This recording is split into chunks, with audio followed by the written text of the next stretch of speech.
Well, hello again. Pastor Ray Barnett here. Glad you could be with me on this next installment of God's Answers for Anxiety and Depression. Want to wish you all a good morning or a good afternoon or good evening, depending on what time you're watching this broadcast. Let me just say to you that today is an exceptionally beautiful day. Not only is it bright and sunny, but the temperature is about 82.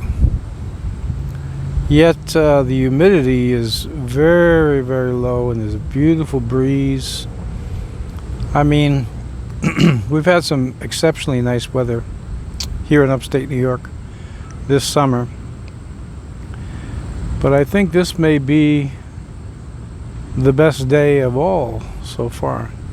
As I've told you before, it's in my mind God's way of compensating us for our present miseries. Either way, God is good all the time. Now, let's get right into the lesson. And I want to pick up on yesterday's thought. How adopting the mindset of your symptoms being average nervous symptoms is a way of deliverance from the torment that you're experiencing from them. And I mentioned the biblical virtue of humility. You see, these two are very similar, averageness and humility. But I'm going to keep on to the thought of averageness so that the point is made with relation to your nervous symptoms. Okay, so I was explaining to you yesterday that no matter how intense, no matter how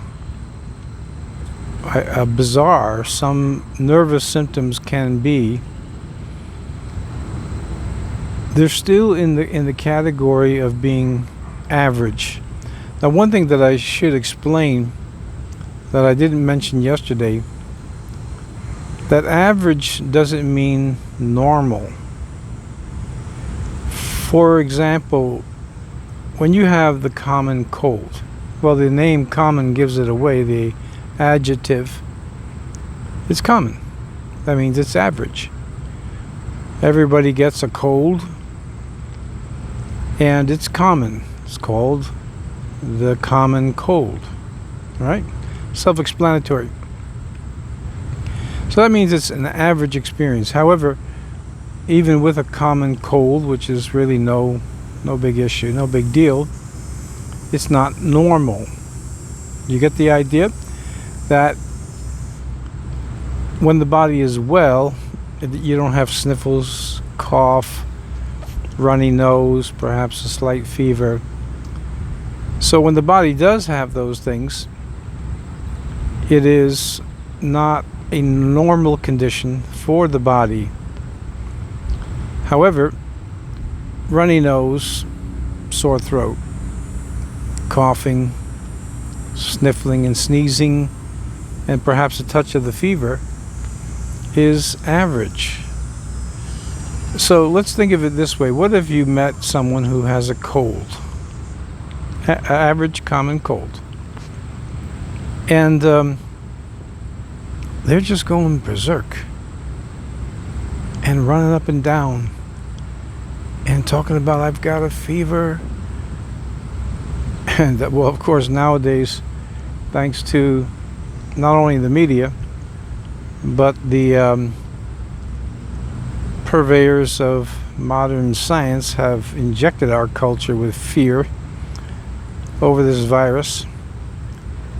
And it's unfortunate that we have been subjected to not a real objective view of this virus that we're going through right now worldwide. And then you have all these alarming terms, which amazingly fits very well for our subject of anxiety and depression. When you hear words like pandemic, which, by the way, in case you don't know, a pandemic is worse than an epidemic. Either one is not good, but you won't hear words of pandemic, which it is. It is a pandemic. And then you see the measures, the extreme measures that have been taken to, at least ostensibly, to combat the spread of this virus. And then when we hear the descriptions, which mostly what we're hearing is the number of deaths and the mortality rate from this virus. I don't know if you have heard much, and I'll say if anything, about the fact that the great majority of people who contract this virus won't die, and the majority of them have symptoms that are very mild, almost undetectable, and the recovery rate is over 99.9%. Now, if it was presented to us in that way, we would have less fear over this virus. Okay, so the example is the way it's presented to us. And certainly this present virus is not common or average, but the words that are used to describe it injects fear into the culture and then into you as an individual. All right, so for our purposes with this this subject that we have of nervous symptoms, we have to be careful. I mentioned this to you on another broadcast. We have to be careful of the type of words we use and the terminology that we use to describe our symptoms, because they only present, or I should say they only induce more fear, more nervousness, making the symptoms worse. We've talked about that. When we look at the fact that no matter how distressing, and this was yesterday's lesson, no matter how distressing, no matter how much discomfort, and I've used the word because I think it is accurate in so many cases, tormenting that these nervous symptoms can be, they still fall into the category of being average. So think of the common cold. The body is not in a normal state, but the common cold is an average experience that I don't know that I've met too many people, if any, that really get very disturbed about the fact that they have a cold, which is common. Not so with the nervous patient or the nervous person. And by the way, I want to make that distinction again so that you understand the difference between the nervous patient and nervous person. Nervous patient is anyone who's been treated, and I know that some of you have, by a medical doctor, usually a psychiatrist or psychologist, or even if it's your family physician, you have a diagnosis of anxiety disorder, or you have a diagnosis of depression, and then you get into the classifications of what's typically called mental illness. I think it's a misnomer to call it that, but we'll get into that maybe some other time.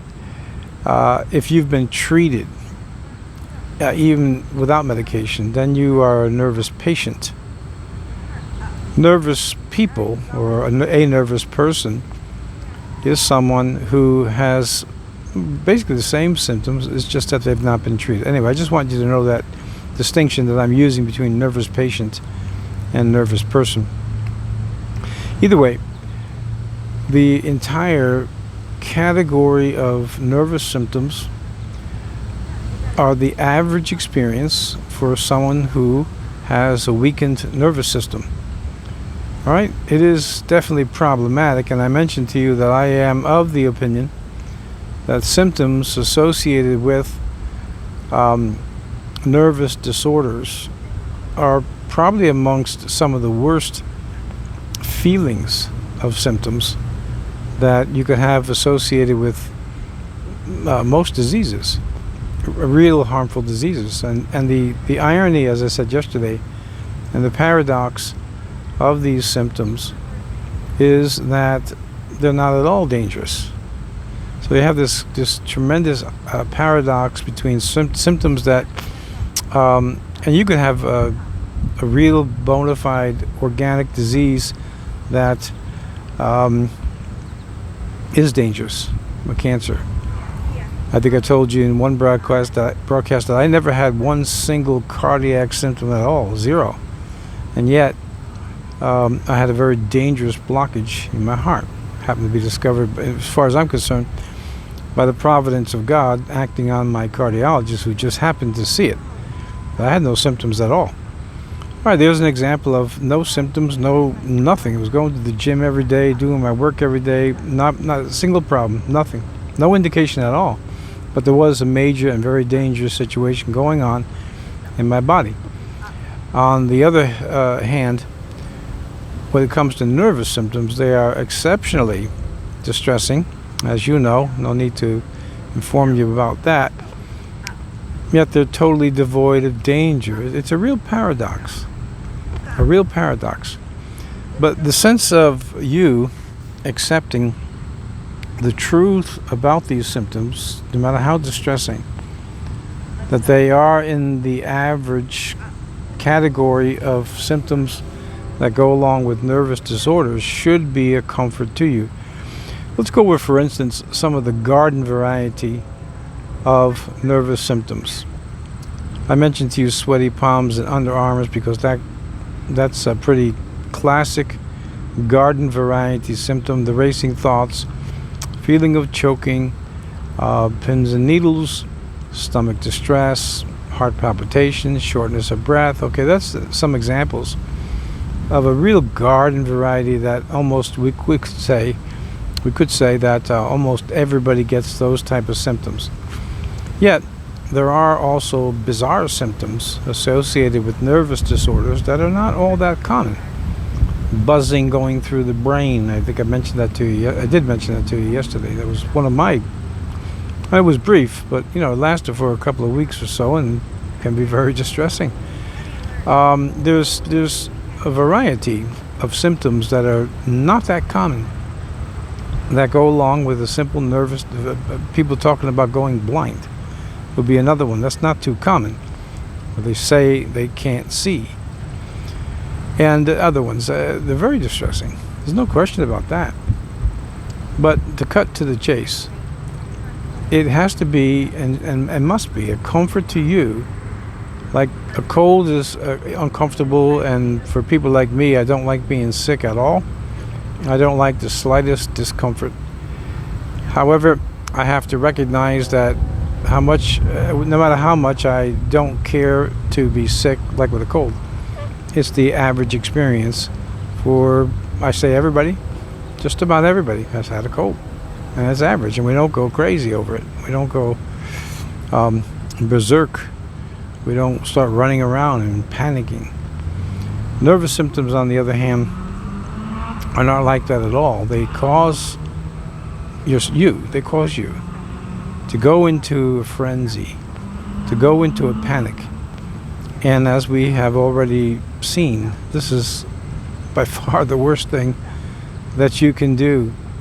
Once you do that, tension in the body increases, pressure on the nervous system increases, symptoms get worse. So something is distressing, it becomes even more distressing. Then we have this vicious cycle that I've made mention of several times in these lessons. All right, we are in a situation here with nervous symptoms that it is a real difficult situation for you. Now, some of you are writing to me and sending me emails, or occasionally a comment, but most of them are coming in private to me, which is fine. And in some of them I can read the panic in the very words that you put down in an email. You're exhibiting the very things that I'm talking about. You're giving into the symptom. So, first of all, accept your symptoms as being an average experience, that many millions of people have, that have nervous disorders when the nervous system is by nature weakened or weak, or through some other act of providence, your nervous system has become weak. Either way, the symptoms that you have are average. By accepting that, it should bring some relief, at least to your mind. And then we can take it from there.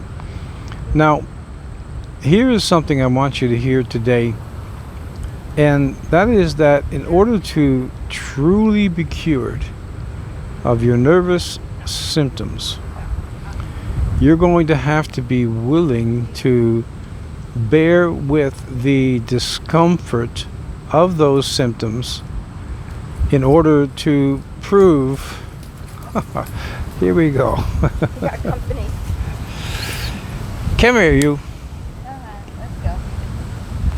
I'm sorry. Oh, it's okay. Oh, but no, we're not going to stay over here. I think that he is. Come on, let's go. No, let's walk. All right, as I was saying, it's okay.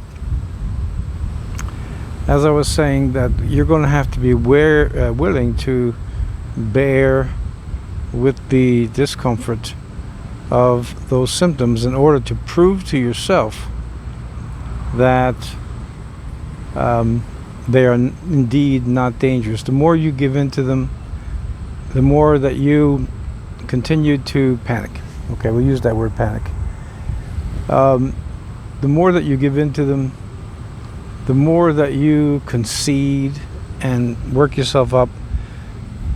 Remember we talked about habits? Your body and brain are building up habits. You've already have habits now. But your body and your brain are building up habits. And you're strengthening that habit every time you give in to these symptoms and create a panic.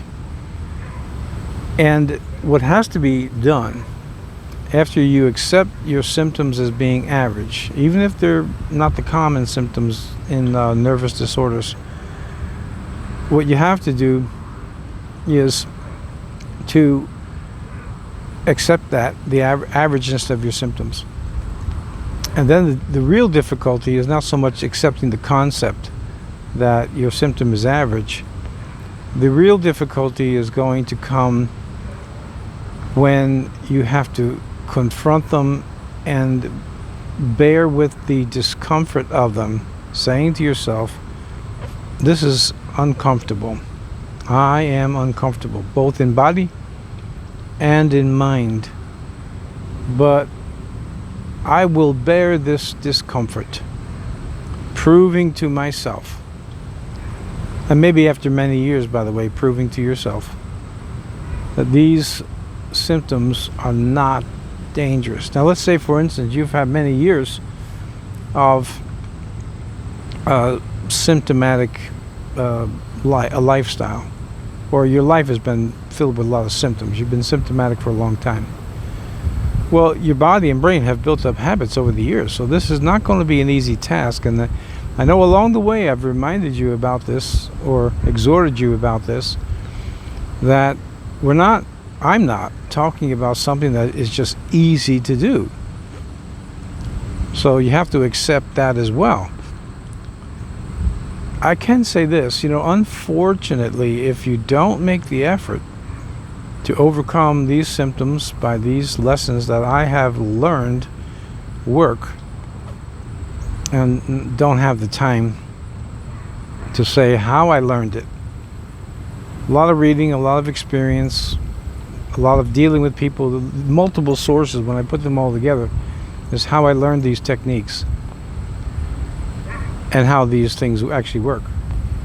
But if you don't make the effort to bear with the discomfort going on in your body and the messages going to the brain, if you don't make an effort to overcome them, and I want to be candid with you, then the chances of you living for the rest of your life with nervous symptoms is pretty good. Now that's not what you want. For argument's sake, let's say that you're 30 years old. Do you really want to live with these symptoms for the next 40 or 50 years? Well, of course not. But if you don't make the effort to begin to challenge these symptoms, taking danger out of the mind, not only accepting the concept as a mental principle where it's just theory, but now we got to prove this theory, which it's not a theory, but I'll use that term. Now we have to prove this theory, and I'll say you have to prove what I'm telling you is the truth by bearing the discomfort of your symptoms, no matter how distressing or uncomfortable they are.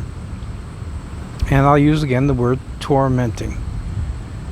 You have to stand up against them, be willing to bear that discomfort, to prove to yourself that they're not dangerous. Now we're going to build up another habit. And see, this is the key. This is the open door, or the door that we're opening to a real cure, permanent relief. It's done through hard work. You know, much like anything else in life, the principles of God are ordained to be practiced again and again so that good habits are built up. We already know how bad habits are built up, so that good habits are built up. And if you don't take that step and challenge these symptoms, and it's going to be, let's say for instance, you challenge the symptom, and an hour or two goes by, it's still there. You got to still bear with that discomfort, because little by little, the time of how long a symptom lasts will start to diminish. I talked about my watch when we talked about objectivity, looking at something that has nothing to do with your symptoms. And I said in passing about objectivity that you can actually time your symptoms. Well, this is a good idea because you can begin to keep, even if it's a mental record, you can begin to keep a record of how long did this symptom last. But it's also giving you something objective, like how interesting is watching a second hand on the watch? Well, not terribly interesting, but that's the whole point. We want the mind distracted. We want it off the symptoms and stop thinking about the symptoms. Stop paying attention to the symptoms. This is the type of fortitude that's going to take. And I will remind you of a lot of principles again and again, but I want to remind you of this principle. This is not easy. I acknowledge it, and I've proved it in my own life. It's not easy, but boy, is it worth the effort when you're free. And that is what I'm aiming at for you. You have to be willing to live with the discomfort, the momentary discomfort, even if it lasts for hours, without going into a panic, without making a dozen phone calls, without constantly talking about your symptoms. Nervous patients and nervous people have a habit of doing that as well, because every time you're doing it, you're reinforcing the symptomatic behavior of your body and the thought processes from the body that go to the brain. All right, I think that's enough for today, so let me pray for you. Father, I thank you today by faith that you were giving peace, serenity, calmness, and freedom to all those who have watched this broadcast and took part in this lesson. Touch them all today and bring to them the peace of Christ. And Father, I pray that in Jesus' name. Amen. All right, as always, I remind you, I guess every YouTuber reminds their audience, subscribe to this channel. All right? Believe me, you subscribing to this channel is for your benefit, not mine.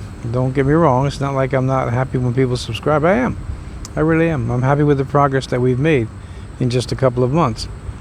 But what I'm trying to say is that I'm not doing it for myself. I'm here doing these broadcasts for you. All right? So if you're interested in being with us on a regular basis, subscribe. And then also hit the notification button so you'll know when I've uploaded another lesson. Okay. Thanks for being with me. Really do hope I'm helping you. And isn't it interesting, if you're watching this on a regular basis, how many interruptions I get whenever I set out to do one of these broadcasts? Okay, I would just live with that. All right, God bless, and I'll see you tomorrow. Thanks for being with me.